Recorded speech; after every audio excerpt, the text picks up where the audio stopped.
Hey guys, this is God of Politics. Welcome to a brand new video, but before we get started with this video, please like this video and subscribe to the channel. Also follow me on Twitter and join the Discord. Those are both linked down in the description. But in today's video, I'm going to be doing the best case scenario for Republicans in the midterms. I'm going to be doing the Senate elections, the governor elections, and the House elections, which I'm going to be taking redistricting into account with the new electoral vote numbers that we've just got from the Census Bureau. So looking right at the Senate elections here, we can just do, of course, the safe states, the usual safe states, Idaho, North Dakota, South Dakota, as well as Utah, as well as Kansas, Oklahoma, Alaska, Iowa, Missouri, Arkansas, Louisiana, even Ohio could be safe in this scenario, Indiana, Kentucky, Alabama, Florida, South Carolina, and that is going to be all of the safe states. Now, the safe states for the Democrats are going to include California, Washington, Oregon, Illinois, Hawaii, New York, Vermont, Connecticut, and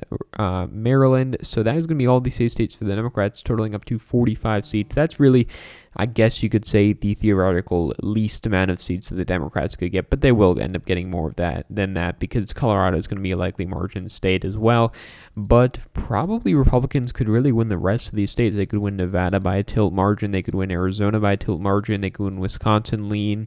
They could win New Hampshire lean. They could win Pennsylvania probably tilt. They could win North Carolina lean. And they could win Georgia tilt. Now, this is all going to be very difficult to do because beating Raphael Warnock's going to be quite hard. If you just saw Doug Collins has announced he's not going to run. You've got a lot of fractures in the state party. Same thing in Arizona, which is why it's going to be very difficult to beat Mark Kelly. Doug Ducey said he's not going to run, which makes it quite difficult to beat Mark Kelly. Nevada, you do have a state party, which you could argue is going to be weaker, but other than someone like Adam Laxalt, I don't really see who's going to run against Catherine Cortez Masto, but if they do run him, I do think that is a possibility that they could win this. Ron Johnson, if he does run, could win by a lean margin. If they run anybody else, probably by tilt to a lean margin. North Carolina, Pat McCrory isn't the best candidate, but I think he'd be counting on the electorate being more favorable to Republicans overall. Pennsylvania is going to be a very close state regardless of who ends up winning, and I do think that Fetterman may end up losing, but I don't know who the Republicans are going to run, and that's really the main problem that they're going to have as of now.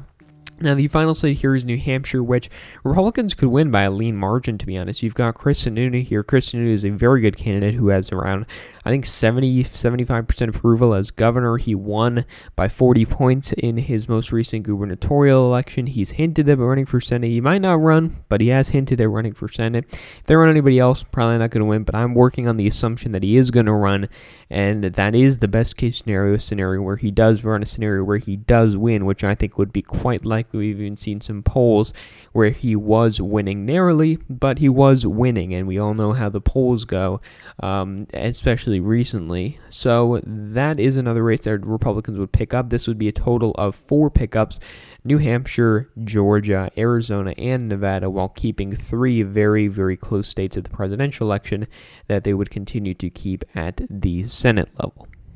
Now, as for the governor elections, there are a lot of opportunities for the Republican Party. As of now, there are 7 Republican seats not up for re-election, and there are 5 Democratic seats not up for re-election. Democratic seats are in Washington, as well as Louisiana, Kentucky, and North Carolina. Republicans are in West Virginia, Indiana, Missouri, Utah, Montana, and North Dakota, and, of course, Mississippi. But as for these safe states for the Republican Party, they're going to win Idaho safe, Wyoming, Alaska, South Dakota could be safe if Billy Sutton doesn't run. Even if he does run, it'll be likely, but it could be safe anyway. Nebraska's safe, Oklahoma's safe, Arkansas, Texas could be safe with Greg Abbott. He's not too popular for governor. Texas is trending blue, but he could win by a safe margin. Alabama, Tennessee, South Carolina, as well as Vermont could be safe. I'm not going to put New Hampshire safe because I did just work off of the assumption that Chris Sununu is going to run for Senate. But if he did run for governor, he'll win by a safe margin. But I'm assuming that he's not going to run, so I won't put that as a safe margin for now. But I will put Massachusetts as a safe margin for the Republican Party. Now, the safe seats for the Democratic Party, there actually wouldn't be that many in this scenario. I think California will be a safe Democratic state. Newsom's not going to lose the recall, and he's not going to lose in 2022. Illinois, I'm going to put it a safe margin. Sure, Republicans won in 2010 and 2014, but Republicans don't have a good candidate. They don't really have anyone really, and Illinois is a blue state. J.B. Pritzker, while not the most popular governor, I do think will still be able to win pretty easily in this scenario. New York, I'm going to put it safe because I really just can't see anyone beating Cuomo. Even if Cuomo is the nominee, he wins the primary, he wins he gets to the general election, I cannot see him losing. I don't know who's going to beat him. Lee Zeldin, the congressman from New York's 1st congressional district, said he's going to run for this race. What appeal does he have? He doesn't have appeal to downstate, and he doesn't have appeal to upstate either because he's not from upstate. And so I can't see a scenario where Democrats do lose this race or it even is close. As for Rhode Island, I'm also going to put it a safe margin. The lieutenant governor actually won by a lot more than Gina Raimondo did when she was up in 2018, and he's a lot more popular, so I think that he's going to win by a safe margin. Now, those are actually all of the safe margin states. Actually, let's just add Hawaii to it. So there's only 5 safe Democratic states. I probably would put New Jersey as safe, but I think I'm going to put it likely in this scenario. But there are 20 Republican safe seats, 1, 2, 3, 4, 5, 6, 7, 8, 9, 10, 11, 12 in this election. Now, as for actually probably going to put Maryland as safe as well, just because Peter Franchot's running. The lieutenant governor for Republicans isn't running. Republicans really don't have anybody else to run, and I don't think that they're going to be able to win this race or even get close, to be honest.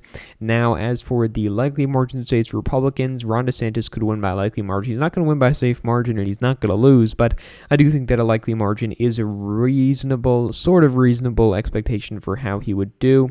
Same thing in Ohio with Mike DeWine. I think that he'll probably win by a likely margin. Same thing with Kim Reynolds in Iowa. I think she'll win by a likely margin.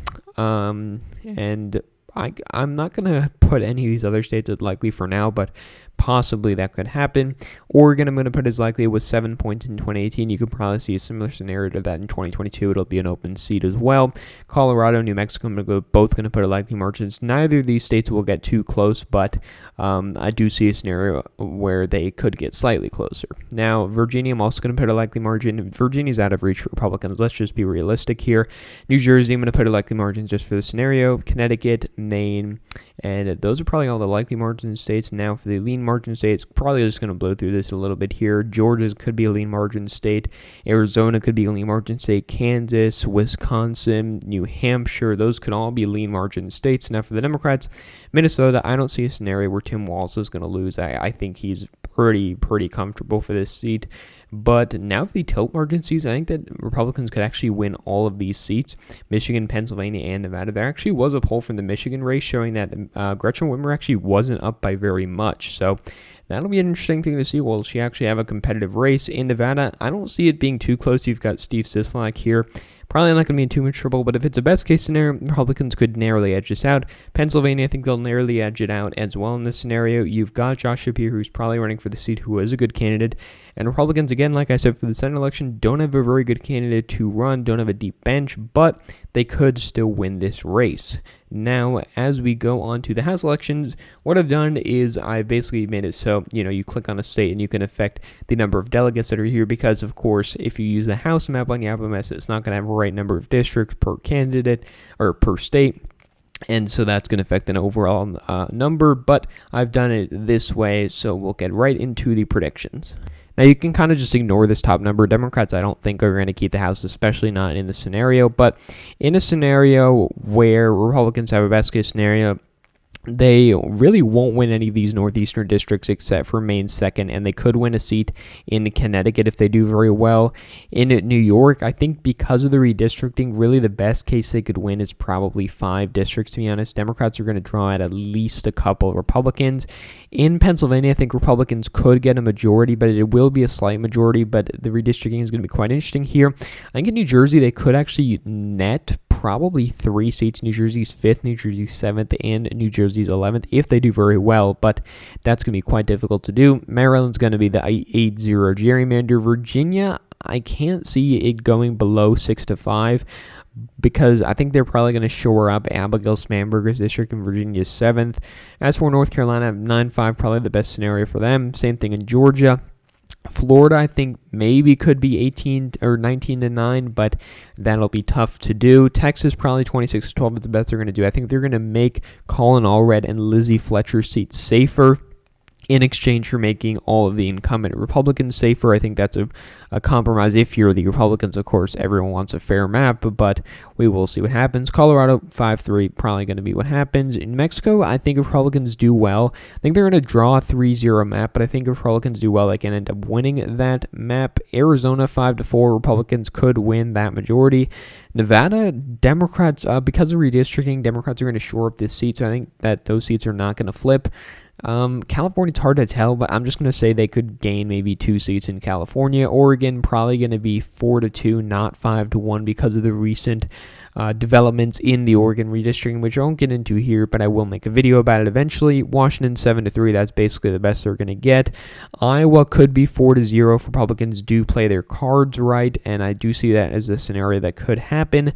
Minnesota going to be 4-4, not much you can change about that. Michigan could be 7-6 Republican. I think that's the best scenario they're going to get. Ohio probably going to be 13-2. Indiana, I think, is actually going to be 8-1. I think they're going to draw out the district up in the Northwest here, right next to Chicago. Illinois, they're probably going to get rid of a Democrat, or get rid of, I think, 3 Republicans actually, but I think that they could maybe win one of those suburban districts, maybe Illinois 14th. Kentucky, I think they're going to get rid of a Democratic district, the final Democratic district. Tennessee, they'll get rid of all but 1 Democratic district. Missouri, they'll get rid of Missouri's 5th district. In Kansas City, I do think. Kansas, I think they're going to get rid of the Democratic district, and I'm kind of just blowing through here these, but you do get the point here. And so that's probably what I see as a realistic scenario. Republicans getting 234, Democrats getting 201, and of course, if it's a best case scenario, Republicans would gain more seats than this. They'd probably, maybe we could say gaining another one in maybe, actually I probably can't see a 6-5 Republican in Virginia. Maybe they gain an extra one in Illinois, but that's also kind of hard to see. Maybe if they get really lucky, they could gain an additional one in New York, maybe 20-6, because right now they do have 8 seats, so maybe we say 19-7. If they do really well, that gets the Republicans up to 237 seats. This would be about, I believe, about a 25 net gain. I'm not sure the exact number. They have around 213 so far, so it'd be about a 25 net gain. If they do really well, they could probably flip. They could probably make it 6-2 in Wisconsin there. They could probably flip an additional seat in Michigan if they do very well, making it 8-5 there. Colorado, I hesitate to say they could make it 4-4 because I think they will short the Democratic districts. So I'm going to leave that at 5-3 for now. And I really don't see too many other opportunities for the Republicans to get flips. Maybe in Washington, there's a scenario where they could flip a seat there, which would make it 240 seats for the Republicans here. Now, I'm trying to see if there's any other places Republicans are gaining. They're not going to gain in Massachusetts, of course. Maybe in Florida, they gain an additional seat. Maybe they make it 20-8, which would be risky to do in terms of getting it struck down, maybe even by a federal court for a VRA violation, but they could possibly do it in Florida. So overall, best case scenario, maybe Republicans get 241 seats. It's going to be hard to make really big gains right after redistricting. If you look at 2018, that was 8 years after redistricting, and so a lot of the trends we saw overcame a lot of the redistricting and the gerrymandering that we saw.